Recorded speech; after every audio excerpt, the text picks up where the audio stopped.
The last 6,500 years reads like this: opportunity mixed with difficulty.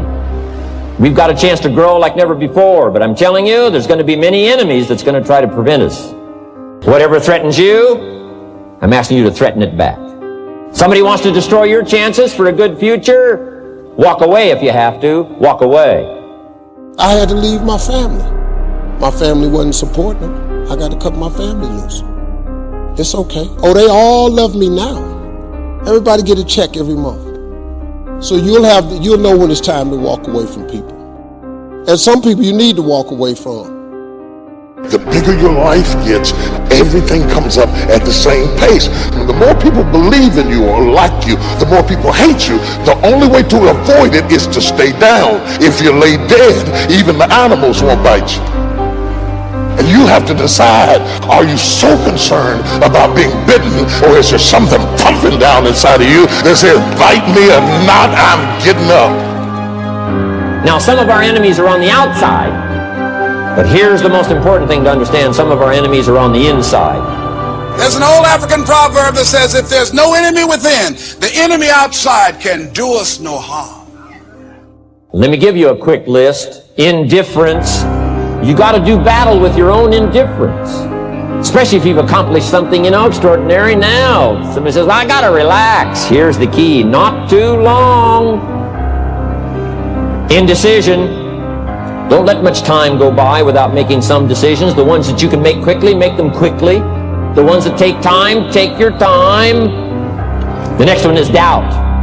I'm asking you to have some faith, have some courage, believe, drive your doubts into a small corner. Don't doubt the future. Don't doubt the possibilities. And here's the most important one of all: don't doubt yourself. See, it's time now. If you want to make this your decade, you've got to start saying yes to your life, yes to your potential. Why not? Why not me? Take sword to your enemies. Whatever's going to destroy those values, take sword to it. If it's worry, take sword to it. I'm asking you, take sword to your enemies, whether they're on the outside or whether they're on the inside. Do battle with whatever's out there to do battle with you. There's a battle taking place on the inside of each one of us. It's a battle between the flesh and the spirit. You don't have to be disciplined. You just do whatever you feel. If you don't feel like having a good attitude, go through the day sour. The scripture says, those who live by the dictates of the flesh. Many people follow the dictates of the flesh. Like a good soldier, yes sir, right away. The problem is, if you keep giving in to the flesh, that verse goes on to say, you will die. Your relationships won't flourish. Your gifts won't come out like they should. You're letting the flesh win the war. There's another option, that is to walk in the Spirit. What's limiting some people is not that they're not talented. It's that they keep sowing to the flesh. Next time you're tempted to be jealous, tell your flesh, no, I'm not going there. I'm going to be happy for them. Next time those friends call that are pulling you down, tell them, sorry, something has come up. I can't hang out tonight. You have to take charge of your life. The flesh is not leading you anywhere productive. I don't want to depress you, but this is a battle that will never go away. You don't overcome it one time and it's defeated.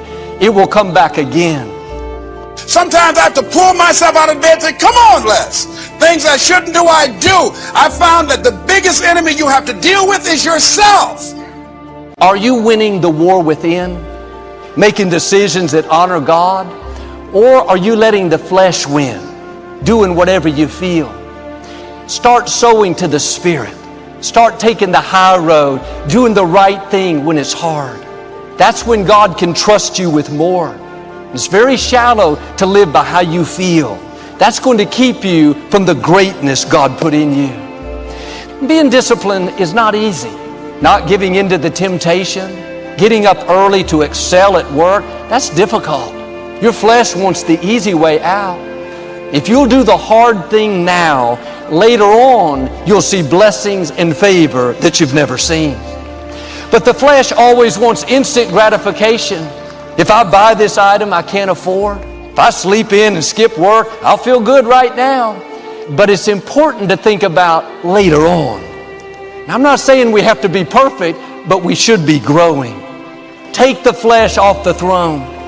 If we'd start walking by the Spirit, being willing to be uncomfortable, waiting with a good attitude, that's when you're growing. Now, I know there are a lot of battles on the outside, but my question today is, are you winning the war within? Put off the pride, put off the bitterness, put off the compromise. But Joel, I'm trying, but I can't control my temper. I can't keep my eyes on the right things. No, quit telling yourself that. Whatever you feed is going to grow. Every time you're offended, you're impatient, you say things you shouldn't, you're feeding the negative. If you'll start starving the bitterness, starving the jealousy, it will get weaker and weaker. God may not totally remove it. This is when discipline steps in. Don't use the excuse, I've tried, nothing has changed. You have the power to overcome. Here's what I've learned. Anything you defeat quickly is not your real enemy. Your real enemy doesn't go away overnight. Some temptations, some desires may not go away. If God doesn't remove it, that means the grace is there to stand strong and deal with it. Ask Him to help you. Ask for His strength. Say, God, I can't do this on my own. God will step in and help you conquer what's holding you back. Don't let Him keep you from your greatness. The force in you is greater than any force that's trying to stop you. Your destiny is too great. Your assignment too important to let the same issues keep you from seeing the new man. I wonder how much higher we would go if we'd start saying no to the things that are holding us back. Put the old man down and put on the new you, the free you, the happy you, the victorious you. Don't let the flesh dictate your life. Let the Spirit rule. You can win the war within. Whatever you know is holding you back, this is the time to make a change. You got to redefine yourself. What has to change about you? What is it about you right now that you've got to leave this behind? Looking at where you want to go, what is it that you must do differently? Unless you change the way you're thinking, unless you change your behavior, you're going to continue to produce the results in your life. See, all of us are winners, but some of us are producing results that we don't want. We have the power to change our personal history, changing the direction of our lives, changing our thoughts.